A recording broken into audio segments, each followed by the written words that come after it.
नमस्कार। प्रांजल ज्ञान गंगा में आप सभी का स्वागत है। हम संक्षिप्त महाभारत का पाठ कर रहे हैं, जिसमें कि शांति पर्व चल रहा है। आगे हमने कथा में श्री कृष्ण का अर्जुन को अपने नामों की व्याख्या सुनाना की कथा को पढ़ा था। अब हम आगे कथा में देवर्षि नारद और नारायण की बातचीत तथा सौते के द्वारा भगवान की महिमा का वर्णन की कथा को पढ़ेंगे। जन्मेजय ने कहा, ब्राह्मण जैसे दही से मक्खन, मलय से चंदन, वेदों से आरण्यक तथा औषधियों से अमृत निकाला गया है, उसी प्रकार आपने यह नारायण की कथा रूप अमृत को प्रकट किया है। वे भगवान नारायण सब प्राणियों को उत्पन्न करने वाले और सबके ईश्वर हैं। अहो, नारायण का तेज अद्भुत है, उनका साक्षात्कार होना कठिन है। कल्प के अंत में जहाँ ब्रह्मा आदि देवता, ऋषि, गंधर्व और समस्त चराचर प्राणी लीन होते हैं, उन नारायण देव से उत्कृष्ट और पावन दूसरा कोई नहीं है। नारायण की कथा सुनने से जो फल मिलता है वह संपूर्ण आश्रमों में जाने और संपूर्ण तीर्थों में स्नान करने से भी नहीं मिलता। संपूर्ण विश्व के स्वामी श्री हरि की कथा सब पापों का नाश करने वाली है। उसे आरंभ से ही सुनकर मैं सर्वथा पवित्र हो गया हूँ। मेरे पूज्य पितामह अर्जुन ने भगवान श्री कृष्ण की सहायता से जो महाभारत में विजय प्राप्त की, यह कोई आश्चर्य की बात नहीं है, क्योंकि त्रिलोकीनाथ विष्णु की सहायता मिलने पर तो मैं संसार में कुछ भी दुर्लभ नहीं समझता। मेरे सभी पूर्वज संसार में धन्य थे, जिनका हित और कल्याण करने के लिए साक्षात जनार्दन तैयार रहते थे। सारा संसार जिनकी पूजा करता है, उन भगवान नारायण का दर्शन तपस्या से ही हो सकता है। किंतु मेरे पितामहों ने श्री वत्स के चिन्ह से विभूषित उन भगवान का साक्षात दर्शन अनायास ही पा लिया था। उनसे भी बढ़कर धन्यवाद के पात्र देवर्षि नारद हैं। मैं उनको साधारण तेजस्वी नहीं मानता, क्योंकि उन्होंने श्वेत द्वीप में जाकर साक्षात भगवान का दर्शन किया। भगवान की कृपा से उन्हें उनके श्री विग्रह का प्रत्यक्ष दर्शन मिला। अब मैं यह जानना चाहता हूँ कि श्वेत द्वीप से लौटकर नारद जी नर नारायण का दर्शन करने के लिए जो पुनः वदरिका श्रम गए थे, उसका क्या कारण था? वहां जाकर वे कितने समय तक उन दोनों ऋषियों की सेवा में रहे? उन्होंने उनसे कौन कौन से प्रश्न किए तथा उन प्रश्नों के उत्तर में महात्मा नर नारायण ने क्या कहा था? ये सब बातें बताने की कृपा कीजिए।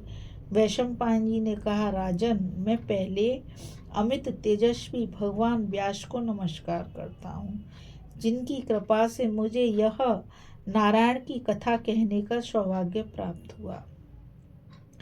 श्वेत द्वीप में श्री हरि का दर्शन करके जब नारद जी लौटे तो बड़े वेग से मेरु पर्वत पर आ पहुँचे। भगवान ने जो आज्ञा दी थी उसे उन्होंने हृदय से स्वीकार किया था। मेरु से चलकर वे गंधमादन पर्वत के पास पहुँचे और आकाश से वदरिकाश्रम में उतरे। फिर निकट जाकर उन्होंने पुरातन ऋषि नर नारायण का दर्शन किया, जो महान व्रत का पालन करते हुए तपस्या में संलग्न थे।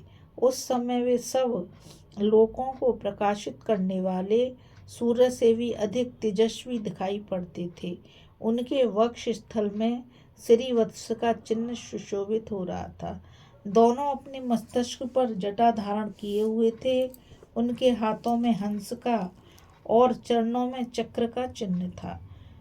विशाल वक्षस्थल, बड़ी बड़ी भुजाएं, मेघ के समान गंभीर स्वर, सुंदर मुख, चौड़े ललाट, बाकी भौहें, सुंदर ठोड़ी और मनोहर नासिका से उनकी अपूर्व शोभा हो रही थी तथा उनके मस्तक छत्र के समान सुशोभित होते थे। इन शुभ लक्षणों से संपन्न इन दोनों महापुरुषों का दर्शन करके नारद जी को बड़ी प्रसन्नता हुई। भगवान नर और नारायण ने भी नारद जी का स्वागत सत्कार करके उनकी कुशल पूछी। तदंतर नारद जी उन दोनों की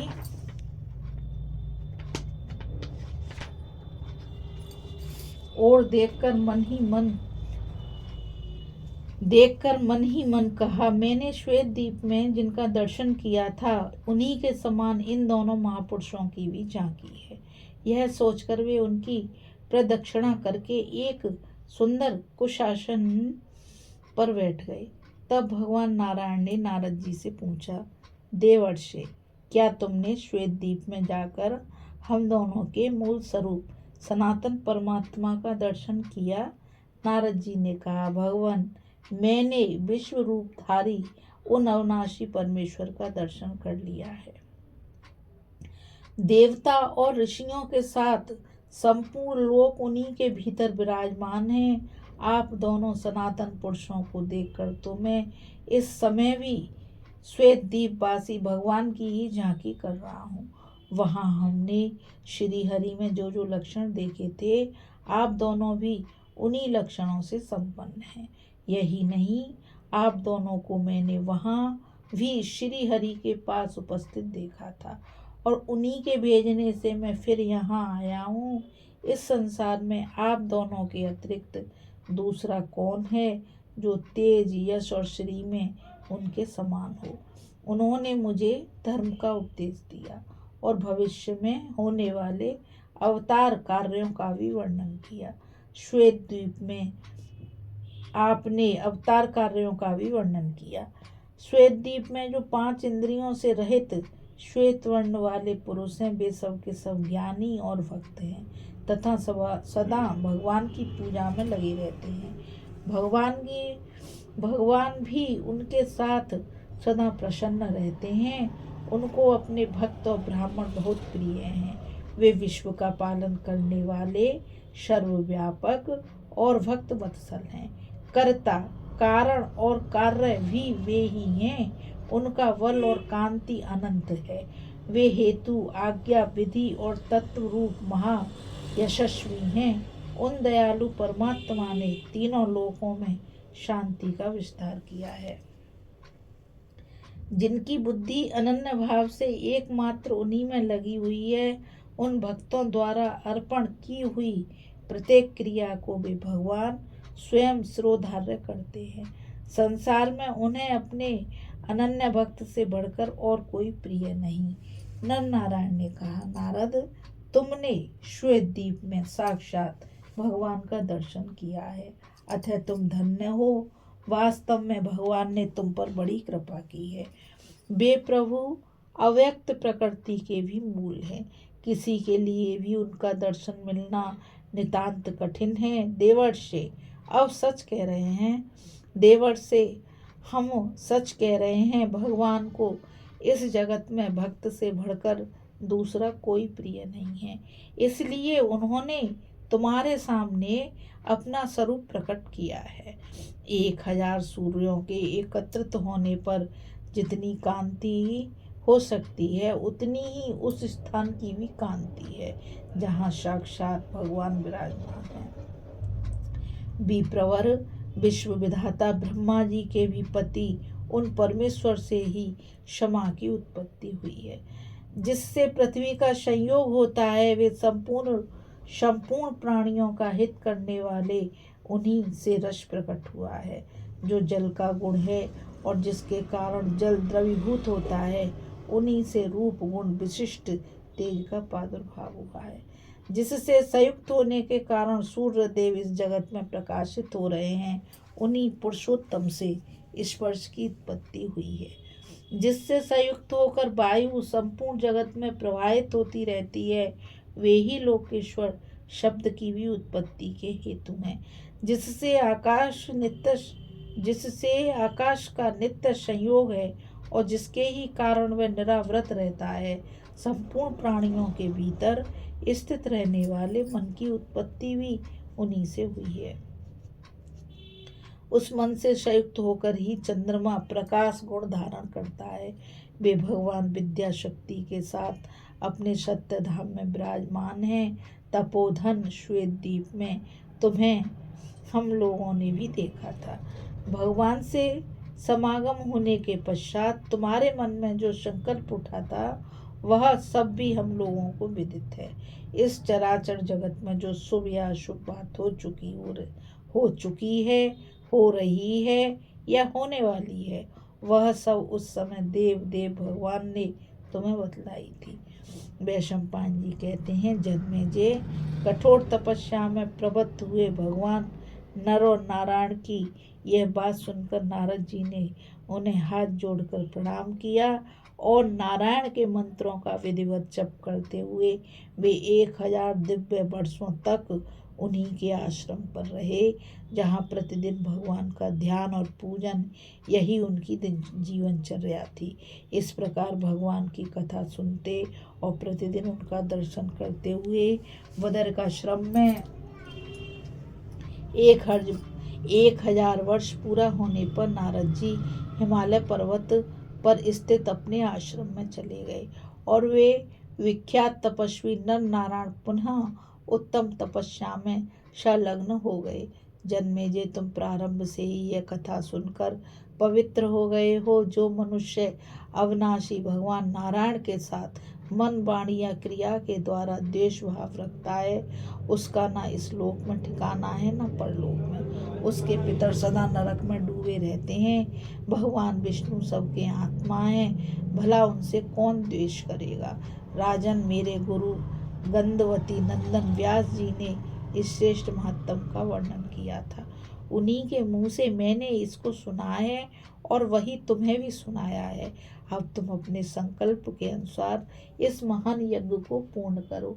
श्रोते कहते हैं, शौनक, वैशंपायन जी के मुख से यह महान उपाख्यान सुनकर राजा जन्मेजय ने अपने यज्ञ को पूर्ण करने का कार्य आरंभ किया। तुमने नैमिषारण्यवासी ऋषियों के साथ जिसके विषय में प्रश्न किया था, वह नारायणीय उपाख्यान मैंने तुम्हें सुना दिया। परम ऋषि नारायण संपूर्ण मनुष्यों और लोगों के स्वामी हैं। इस विशाल पृथ्वी को उन्होंने ही धारण कर रखा है। वे वैदिक धर्म और विनय का पालन करने वाले, शम और दम की निधि, यम नियम में परायण, देवताओं का हित साधन करने वाले, असुर विनाशक, तप के भंडार, महान यश के भाजन, मधु केटव का वध करने वाले, धर्मज्ञों को सदगति एवं अभय प्रदान करने वाले तथा यज्ञ में भाग ग्रहण करने वाले, ऐसे भगवान की तुम शरण लो जो संपूर्ण जगत के साक्षी हैं।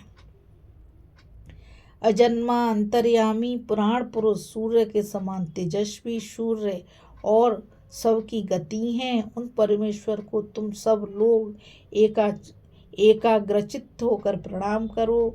वे इस जगत के आदि कारण, मोक्ष के आश्रय, सूक्ष्म स्वरूप, सबके शरण देने वाले, अविचल और सनातन पुरुष हैं। अपने मन को वश में रखने वाले सांख्य योगी उन्हीं को बुद्धि के द्वारा प्राप्त करते हैं। इस कथा में बस इतना ही। अभी हम कथा में देवर्षि नारद और नर नारायण की बातचीत तथा श्रुति के द्वारा भगवान की महिमा का वर्णन पढ़ रहे थे। अब हम आगे कथा में हयग्रीव अवतार, नारायण की महिमा तथा भक्ति धर्म की परंपरा का वर्णन करेंगे। मुझ गीता रावत को आज्ञा दीजिए। कल फिर मिलेंगे एक नई कथा के साथ। राधे राधे, जय श्री कृष्णा, नमस्कार। और मैं आप सभी से यही कहना चाहूँगी, इस चैनल को ज़्यादा से ज़्यादा लाइक, शेयर और सब्सक्राइब कीजिए ताकि यह अमूल्य ज्ञान अधिक से अधिक लोगों तक पहुँच सके। राधे राधे, जय श्री कृष्णा, नमस्कार।